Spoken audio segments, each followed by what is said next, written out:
Morning students, this is science video and we were revising chapter number 5.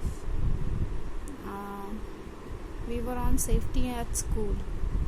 I have explained safety at school. Today we are going to start safety on playground and in swimming pool, right? तो playground और swimming pool में कैसे अपने आप को safe रखना है उसके लिए यहाँ पे पॉइंट्स दिए हुए हैं. Do not file while playing, follow the rules of the game. Fight नहीं करना है जब भी खेलते हैं और हर गेम के रूल्स पहले से ही डिसाइड कर लीजिए, मतलब पहले से ही क्लियर रहिए रूल्स के लिए, क्योंकि मेन झगड़ा जो होता है वो रूल्स की वजह से होता है. आधों को रूल्स पता होता है और आधों को रूल्स नहीं पता होता है, तो इसीलिए रूल्स का सबसे पहले ध्यान रखिएगा. पहले ही डिस्कस कर लीजिए रूल्स के बारे में और फिर उसके बाद खेलिए. और खेलने के टाइम झगड़ा नहीं करना है. Do not play rough games, also do not play with the sharp and pointed object.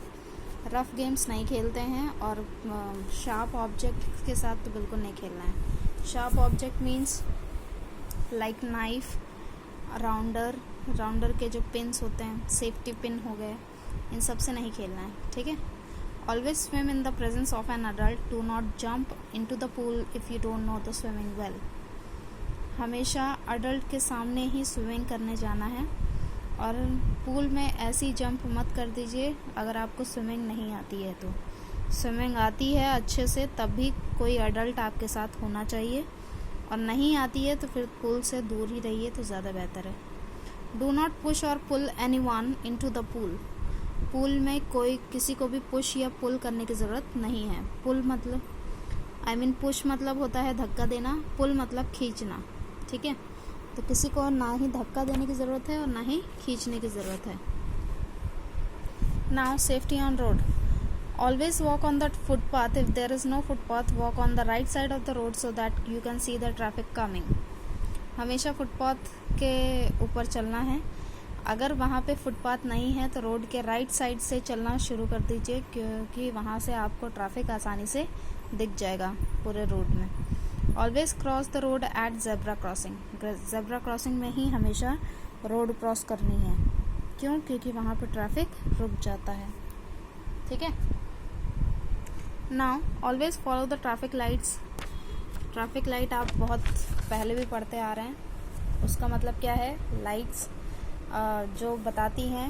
Red light क्या होता है? स्टॉप करने के लिए. येलो लाइट वेट करने के लिए. और ग्रीन लाइट गो के लिए, मतलब चलने के लिए. डू नॉट प्ले और run on the road. Road पे खेलने के और भागने की ज़रूरत नहीं है. Do not walk between the vehicles parked on the road.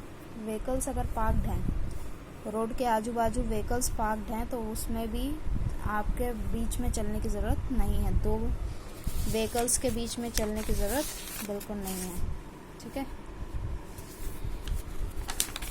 बाकी एक्सरसाइजेज आप याद कर ही लेंगे. फर्स्ट एड के बारे में पढ़ते हैं. फर्स्ट एड एक ऐसा एड है, एड मतलब होता है इलाज, ठीक है, पहला इलाज. तो the immediate help given to an injured person before the doctor's arrival is called first aid. Doctor के आने से पहले जो आपको, मतलब एक पेशेंट को हेल्प दी जाती है, तुरंत जो एक हेल्प दी जाती है, उसको बोल दिया जाता है फर्स्ट एड, ठीक है. सभी को ये फर्स्ट एड आना ज़रूरी होता है, क्योंकि छोटी मोटी चीज़ों के लिए हम डॉक्टर को ही नहीं बुला लेते हैं, ये डॉक्टर के पास नहीं चले जाते हैं. छोटी मोटी चीज़ों के बारे में हमें खुद ही नॉलेज होनी चाहिए कि इसका इलाज कैसे करना है, ठीक है. सबसे पहले फर्स्ट एड का जो देते हैं तो उसमें क्राइटेरिया ये है कि पहले तो अपने आप को शांत करना चाहिए और जो इंजर्ड हुआ है उसको भी कंफर्टेबल करना है. Do not crowd around an injured person. Different type of injuries need different type of first aid. अलग अलग इंजरीज के लिए अलग अलग फर्स्ट एड दिए गए हैं.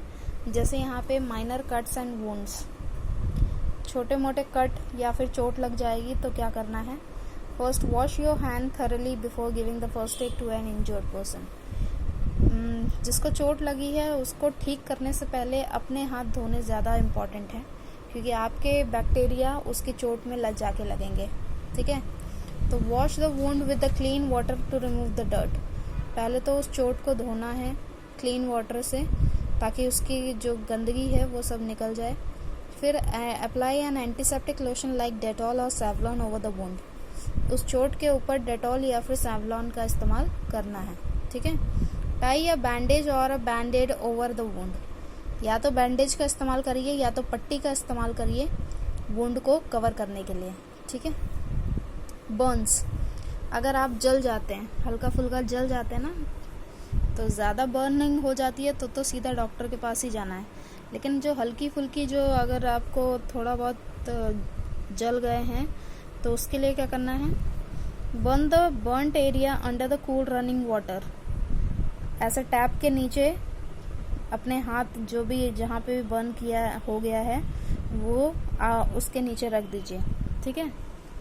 पानी जो बह रहा है उसके नीचे अपना हाथ रखना है जब तक आपको थोड़ी ठंडक महसूस नहीं होने लगती। You can apply an ice pack on the burned area.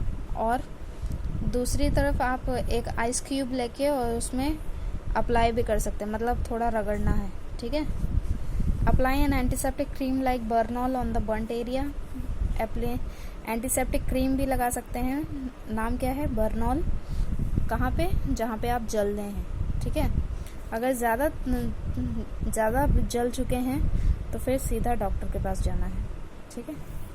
Insect bite, अगर किसी इंसेक्ट ने आपको काट लिया तो क्या करना है। इंसेक्ट मतलब वही जो मधुमक्खी काट लेती हैं, ठीक है। हल्के फुल्के जो कीड़े काट लेते हैं, जिनका डस जाते हैं तो फिर वो कांटा अंदर ही चुभ जाता है, तो वही चीज़ है। Place a piece of ice and pour cold water on the affected area. Ice लेना है, उसको रगड़ सकते हैं, नहीं तो कोल्ड वाटर के नीचे भी रख सकते हैं आप। You can apply a paste of baking soda and cold cream on the affected area. Affected area के में आप एक पेस्ट बनाकर भी लगा सकते हैं। वो क्या है, बेकिंग सोडा और कोल्ड क्रीम का। कोल्ड क्रीम और बेकिंग सोडा का पेस्ट बनाइए और वो उस जगह पे लगाइए जहाँ पे आपको उस कीड़े ने काटा है, ठीक है। नाउ अगर कोई बेहोश हो जाता है, तो बेहोश हो जाना बहुत ज़्यादा कॉमन है। हर कोई मतलब रास्ते में चलते हुए कहीं पर भी बेहोश हो सकता है, तो इसलिए ये सबसे ज़्यादा इम्पोर्टेंट है कि आपको तब क्या करना है। अगर पर्सन फेंट हो जाता है तो उसको पहले लेटा दीजिए और फिर उसकी जो लोअर बॉडी है, मतलब पाँव की तरफ ऊंचा कर दीजिए और सर उसका नीचे कर दीजिए, ताकि ब्रेन का जो फ्लो है, ब्लड का जो फ्लो है वो ब्रेन तक पहुंच जाए, ठीक है। Do not crowd around the person who has fainted. जो बेहोश हुआ है उसके चारों तरफ क्या करना है, भीड़ नहीं बनानी है, ठीक है। लूजन कॉलर्स और बेल्ट ऑफ द पर्सन। जो बेहोश हुआ है उसका कॉलर और बेल्ट दोनों खोल देने हैं या फिर ढीले कर देने हैं। Sprinkle cold water on the person side.